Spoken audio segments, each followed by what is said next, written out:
औज़ुबिल्लाहिमिनश्शैतानिर्रजीम बिस्मिल्लाहिर्रहमानिर्रहीम। मेरे तमाम सुनने वाले बहन भाइयों को हाज़िर हकीम मुख्तियार हुसैन का सलाम कबूल हो। मुझे काफ़ी लोग प्रोफेसर हकीम मुख्तियार हुसैन के नाम से भी जानते हैं। आज की जो गुफ्तगू है वो है लकवे का।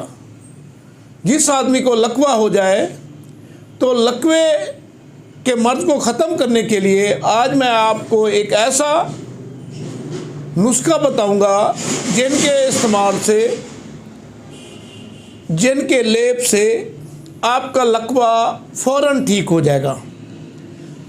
तो आप इस मर्ज़ को ख़त्म करने के लिए बेहतरीन बूटी के मुतालिक बताएंगे और लकवे का हतमी इलाज बताएंगे।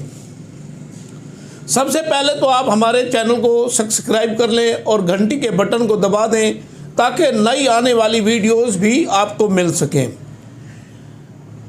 लकवे होने की कई वजूहात हैं। लकवा दांतों की खराबी की वजह से भी होता है, लकवा असाबी कमज़ोरी की वजह से भी होता है, लकवा ज़हनी टेंशन, मौसम तब्दील होने की वजह से भी होता है।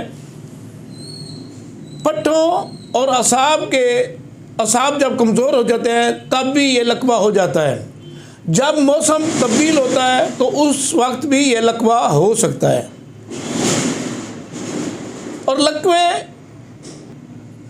की वजह से इंसान का मुंह टेढ़ा हो जाता है, एक तरफ झुक जाता है, आँखों में पानी जारी रहता है और इंसान बात सही नहीं कर सकता।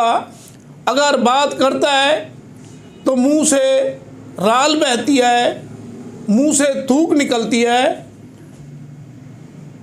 और लकवे की वजह से जब इंसान बोलता है तो मुंह में खिंचाव महसूस होता है, आंखें एक तरफ खिंची हुई होती है।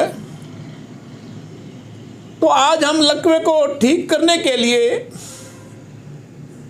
उससे बचने के लिए आज हम आपको एक ऐसा लेप बताएंगे जिनके चंद मिनट के बाद आपका लकवा ठीक हो जाएगा।